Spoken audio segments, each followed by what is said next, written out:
नमस्कार बच्चों।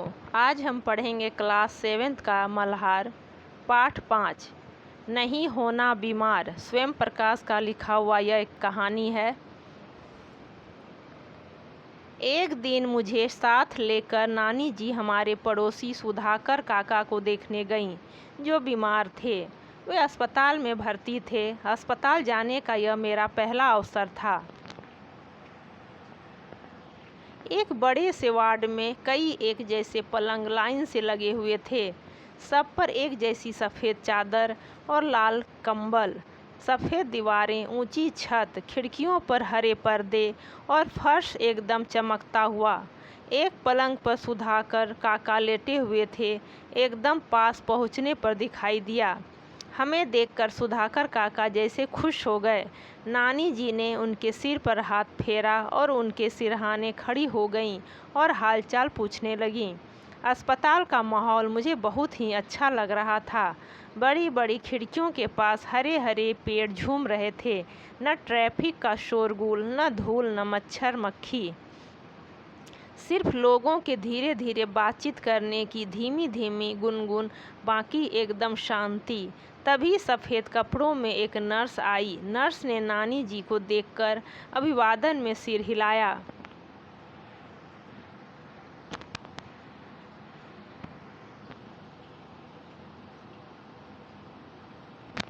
और काका को दवा खिलाई। नानी जी काका के लिए साबूदाने की खीर बनाकर लाई थीं। नर्स से पूछा कि खिला दूं क्या। नर्स के हाँ कहने पर उसके जाने के बाद नानी जी ने चम्मच से धीरे धीरे काका को साबूदाने की खीर खिलाई।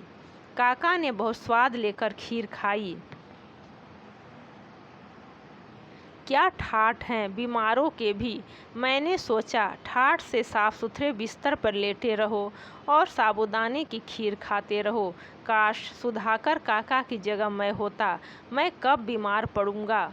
कुछ रोज बाद एक दिन मेरा स्कूल जाने का मन नहीं किया। मैंने होमवर्क भी नहीं किया था। स्कूल जाता तो जरूर सजा मिलती। मैंने सोचा बीमार पड़ने के लिए आज का दिन बिल्कुल ठीक रहेगा। चलो बीमार पड़ जाते हैं। मैं रजाई से निकला ही नहीं। नानी जी उठाने आई तो मैंने कहा, मैं आज बीमार हूँ। क्या हो गया। मेरे सिर में दर्द हो रहा है, पेट भी दुख रहा है और मुझे बुखार भी है। नानी जी चली गईं। मैं रजाई में पड़ा पड़ा घर में चल रही गतिविधियों का अनुमान लगाता रहा। अब छोटे मामा नहा कर निकले। अब कुसुम मौसी रोज की तरह नाश्ता छोड़कर कॉलेज बस पकड़ने भागी। अब मुन्नू अपना जूता ढूंढ रहा है। अब छोटे मामा ने साइकिल उठाई। अब सब चले गए। अब घर में मैं अकेला रह गया। पता नहीं कब झपकी सी आ गई। तभी नाना जी आए। क्या हो गया, क्या हो गया।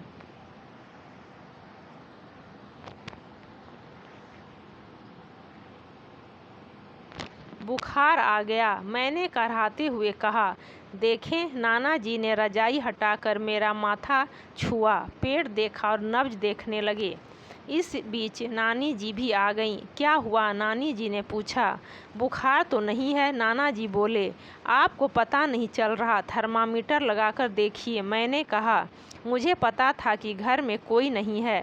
थर्मामीटर लगा भी लिया तो देखेगा कौन। पर खुद को बीमार साबित करने के लिए चाल अच्छी थी।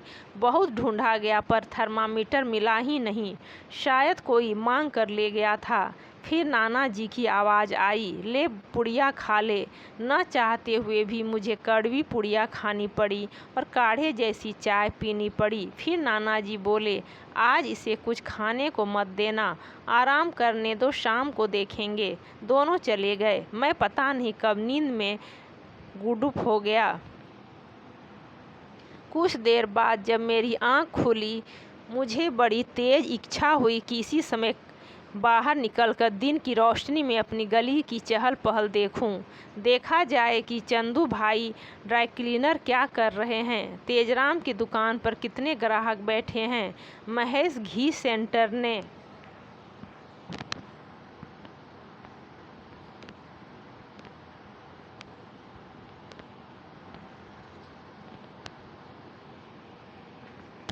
मलाई का भगोना आंच पर चढ़ाया या नहीं, और टेलीफोन के तारों पर कितनी चिड़ियां बैठी हैं। लेकिन मजबूरी थी, चाहे जितनी ऊब हो, लेटे ही रहना था। कुछ देर इधर उधर की स्कूल की दोस्तों की बातें सोचता रहा, फिर लेटे लेटे पीठ दुखने लगी तो उठकर बैठ गया। लेकिन बाहर कुछ आहट होते ही फिर से लेट गया। नाना जी आए, बोले, अब कैसा है सिर दर्द? मैंने कहा ठीक है, फिर भी एक पुड़िया और खिला गए। अचानक मुझे भूख सी लगी। फल या साबूदाने की खीर मिलने की उम्मीद की तो सुबह ही हत्या हो चुकी थी। अब नानी जी से जाकर कहूँ कि भूख लग रही है तो वो क्या करेंगी? ज़्यादा से ज़्यादा यही कि दूध पी ले, या नाना जी से पूछने चली जाएंगी, वह कह रहा है भूख लगी है, और फिर नाना जी क्या कहेंगे? वही जो सुबह कह रहे थे। तबीयत ढीली हो तो सबसे अच्छा उपाय है भूखे रहना, इससे सारे विकार निकल जाएंगे। क्या मुसीबत है, पड़े रहो, आखिर कब तक कोई पड़ा रह सकता है? इससे तो स्कूल चला जाता तो ही ठीक रहता। सज़ा मिलती तो मिल जाती, कितना मज़ा आता जब रिसेस में ठेले पर जाकर नमक मिर्च लगे अमरूद खाते, कटर कटर। फिर झपकी सी लग गई, लेकिन भूख के कारण ठीक से नींद भी नहीं आ रही थी, और आंख जरा लगती भी तो खाने की चीज़ें दिखाई देती। गर्मा गर्म खस्ता कचौड़ी, मावे की बर्फ़ी, बेसन की चिक्की, गोलगप्पे, और सबसे ऊपर साबूदाने की खीर। पता नहीं क्यों साबूदाने की खीर सिर्फ उपवास और बीमारी में ही बनाई जाती है, जैसे गुझिया सिर्फ होली, दिवाली और पंजीरी सिर्फ पूर्णिमा के दिन ही बनाई जाती है। क्यों? क्या वे चीज़ें जब इच्छा हो तब नहीं बनाई जा सकती? कोई मना करता है? हे भगवान, यह तो अच्छी खासी बोरियत हो गई। पूरा दिन कोई कैसे लेटा रहे, और क्या शाम को भी नाना जी बाहर जाने देंगे? सारे बच्चे हल्ला मचाते हुए आंगन में खेल रहे होंगे, और मैं बिस्तर में पड़ा झक मार रहा होऊंगा। अक्लमंद और बनो बीमार, और आज दिया गया होमवर्क किससे कॉपी मांगोगे? मैं रुआंसा हो गया। पास के कमरे में होती खटर पटर से अंदाज़ा हुआ कि मुन्नू स्कूल से आ गया है। तो क्या 1 बज गया? अब बर्तनों की आवाज़ आ रही है, शायद सब लोग खाना खाने बैठ रहे हैं। मुन्नू एक बार भी मुझे देखने नहीं आया। आया भी होगा तो दबे पांव आया होगा, और मुझे सोता जान लौट गया होगा। वो खाना खा रहे हैं, चबाने की आवाज़ें आ रही हैं। देखो, उन्होंने एक बार भी आकर नहीं पूछा कि तू क्या खाएगा। पूछते तो मैं साबूदाने की खीर ही तो मांगता, कोई ताजमहल तो नहीं।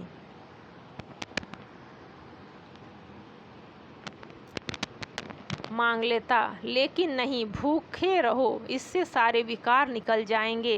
विकार निकल जाएं बस, चाहे इस चक्कर में तुम खुद शिकार हो जाओ। आज क्या खाना बना होगा? खुशबू तो दाल चावल की आ रही है।